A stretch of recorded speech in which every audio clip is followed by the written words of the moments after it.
Ассаляму алейкум қыздар. Бүгінгі таңда әлем бойынша 80-85% адамның проблемасы артық салмақ. Егер сіздің қасыңызда, қоршаған ортаңызда осындай проблемамен күресіп жүрген адамдар болса, міндетті түрде видеоны таратыңыз. Иншалла пайдалы болсын. Артық салмақтың қандай себептері бар? Не үшін сізде артық салмақ бар? Жалпы ислам дінінде артық салмақты құптамайды. Неге? Өйткені ислам әдебі бойынша тамақтанған кезде біздің асқазанымыздың бір бөлігі суға, екінші бөлігі тамаққа, үшінші бөлігі ауаға толу керек. Сол кезде біздің ас қорыту жүйеміз иншалла өте жақсы жұмыс істейтін болады. Бүгінгі таңда адам баласы аш болғаннан емес, керісінше тоқ болғаннан ауырады. Өйткені біз тамақты жеген кезде лықия тойып аламыз. Ал солай тойып жеуден біздің нәпсіміз өседі, жүрегіміз әлсірейді. Жүрек әлсіреген жерде иман минусқа түсіп кетеді. Мысалды келтіріп қойдым, видеоны тоқтатып асықпай оқып алсаңыз болады, бірақ мен сізге қысқаша мағынасын айтып кетейін. Бір күні Омар ибн Аль-Хаттабтың алдына қарны салбырап кеткен адам келеді екен. Сол кезде ол кісі қатты ашуланып, бұл не деп сұрайды екен.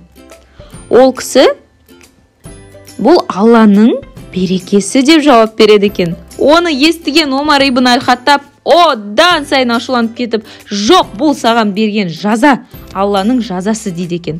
Шын мәнінде қыздар, саналы түрде түсіну керек нәрсе, артық салмақ сізге ешқандай жақсылық алып келмейді.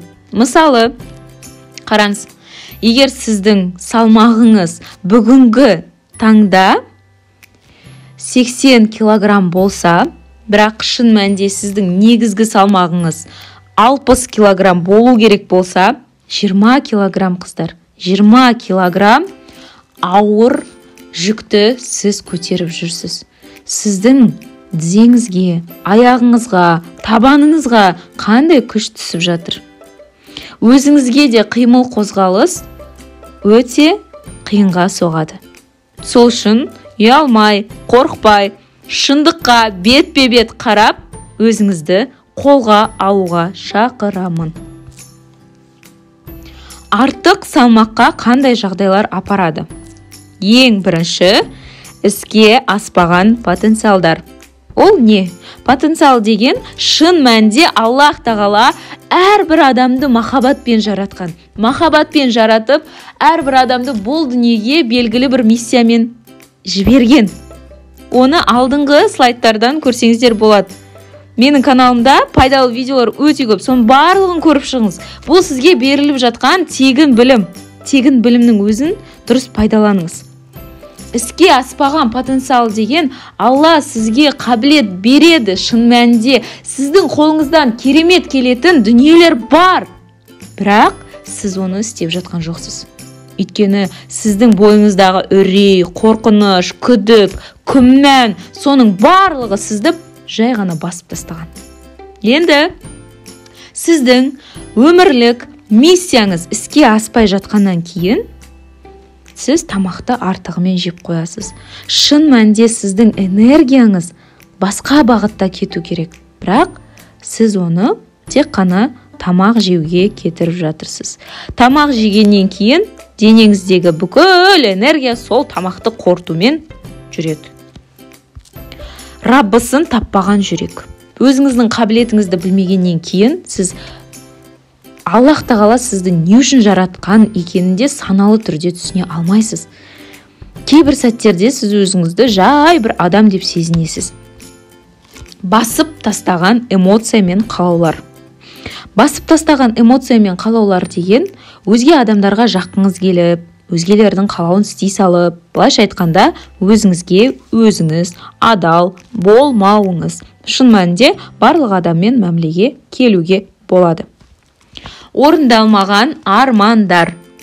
Армандар кімнен келеді? Әрине Алладан. Жақсы армандардың барлығы Алладан. Бірақ жаңағы айтқанымдай, сіздің бойыңызда керемет қабілет бар, керемет армандар бар, керемет мақсаттар бар, бірақ сіз оған жете алмайсыз. Жетпегеннен кейін де сіздің жүрегіңіздің түбінде сол уайым болғаннан кейін соны сіз аласыз да не істейсіз? Тамақпен баса бересіз. Өйткені сіз дофамин деген ол бақыт гормоны. Сол дофаминді тек қана тамақтан аласыз. Бірақ шын мәнінде сіз ол дофаминді басқа да көптеген керемет сәттерден алуыңызға болар еді. Өзгенің сізге қол көтеру. Бұл да қыздар артық салмаққа апаратын жағдайлардың бірі болып табылады. Кейбір қыз келіншектер сондай бір өте ауыр сәттерден өткеннен кейін олардың миында қорғаныс функциясы қосылып кетеді. Яғни ми қалай ойлайды? Аллах тағала миды сондай керемет көркем түрде жаратқан, миымызда қорғаныс функциясы бар. Опасность дейді ғой, мысалы опасность бар ма, демек біз өзімізді қорғауымыз керек деген режимді қосады. Сол режим қосылғаннан кейін сіз аз тамақ жесеңіз де сізде артық салмақ болады. Өйткені организм біз өзімізді қорғауымыз керек деген шешімге келеді. Бұл практикада менің адамдармен жұмысым кезінде анықталған нәрсе. Неге? Өйткені қыздарға сұрақ қою арқылы осындай нәрселер шыққан. Келесі себеп ол балалық шақтағы травмалар. Сіздің өміріңіздегі балалық шақтағы травмалар қалай әсер етеді? Мысалы, сіз мектеп оқып жүрген кезде мектептегі балалар сізді келекетіп мазақтауы мүмкін. Сол сіздің былайша айтқан кезде түпкі санаңызда сақталып қалған. Адам баласы 95% түпкі санамен өмір сүреді. Яғни біздің жаттанды өміріміз. Енді бұл паттерное поведение деп аталады. Бұл жерде мысалы сізге мектеп кезінде семізсің, пончиксің, қарның салбырап тұр, аяғың не деген дәу деген сияқты сөздер айтқан кезде ол сізге әсер етеді және де әсері бүгінгі күнге дейін жалғасып келеді. Мысалы, мені сыныптағы балалар, ұлдар бауырсақ деп мазақтайтын. Өйткені мен томпақ болатынмын.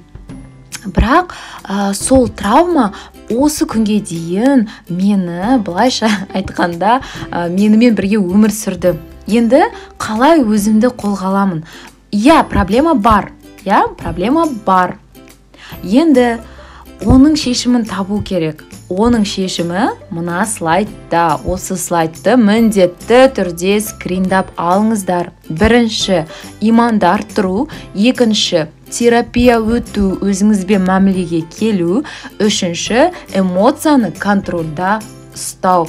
Слайдтың соңына дейін көрсеңіз, сіздерге тағы да керемет ақпарат беретін боламын. Менімен бірге болыңыздар.